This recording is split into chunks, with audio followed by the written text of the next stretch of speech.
What's up, guys, and welcome back to the channel. Today we got to talk about this. Mail-in ballots are an invitation to widespread fraud and manipulation. Much more opportunity for fraud. Subject to massive fraud. Mail ballots are a very dangerous thing for this country. By mail is wrought with fraud.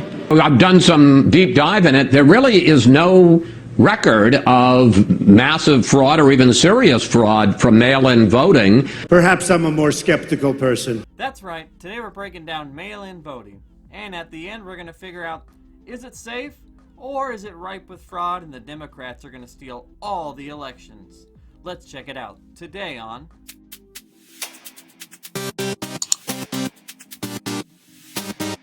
So last week, Trump actually threatened to hold up aid money going to two swing states, Nevada and Michigan, because they sent out absentee ballot applications, something that is completely legal for them to do. Conveniently, he left out the three red states that also did the exact same thing. Funny how that works. But anyway, with Trump and the GOP making all these claims about voter fraud, I figured there's got to be a lot of evidence to support it, right? Well, I dug into the data and this is what I found. And as always, links will be in the description, so if you don't believe me, check it out yourself. Currently, 5 states have majority voting by mail, with Washington and Oregon doing it completely by mail.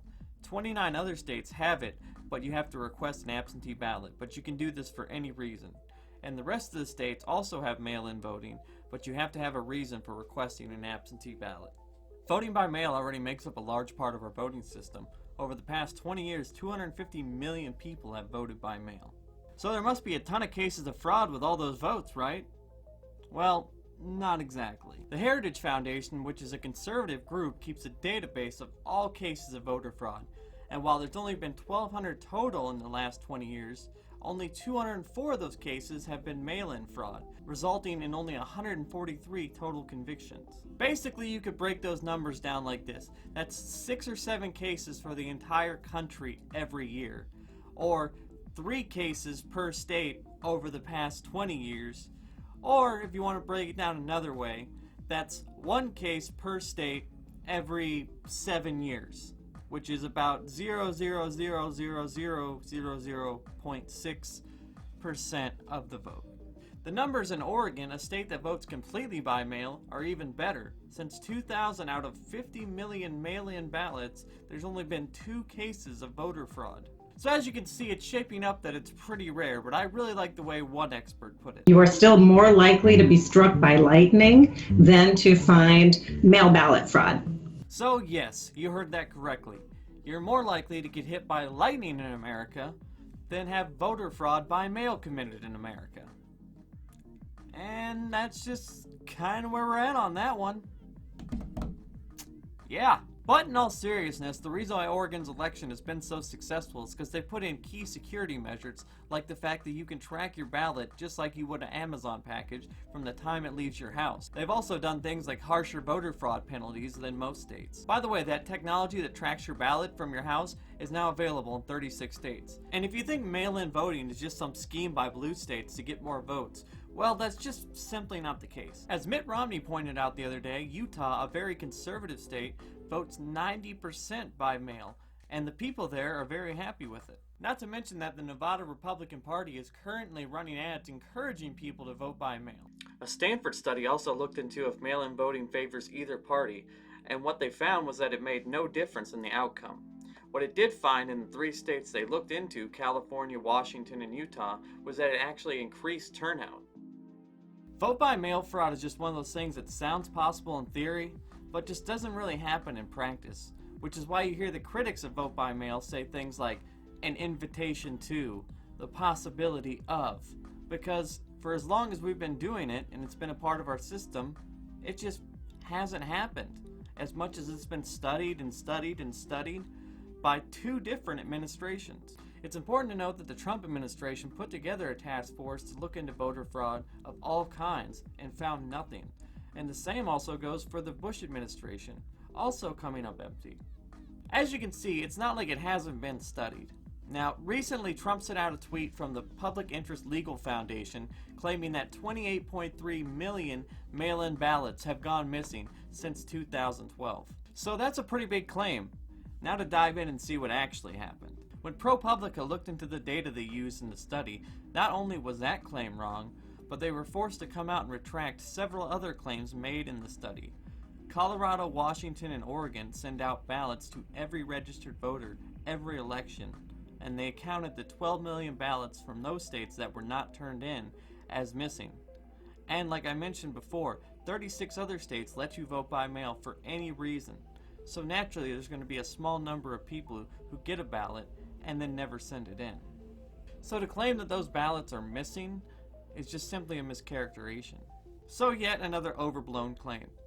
And as you can see, voting by mail has been a big part of our election system for the past 20 years.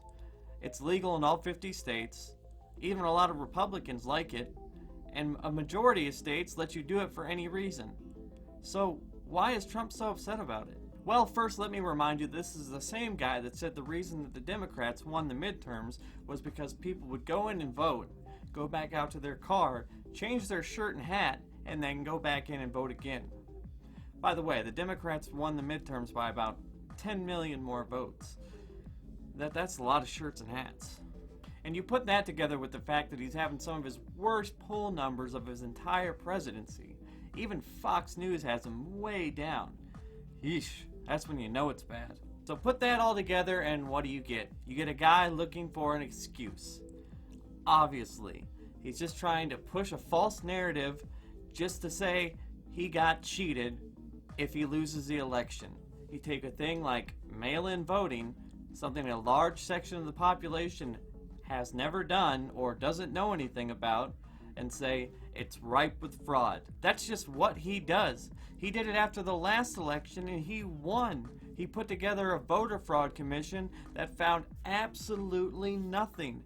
After an election that he won, he claimed that 3 million people voted illegally in California in an election he won.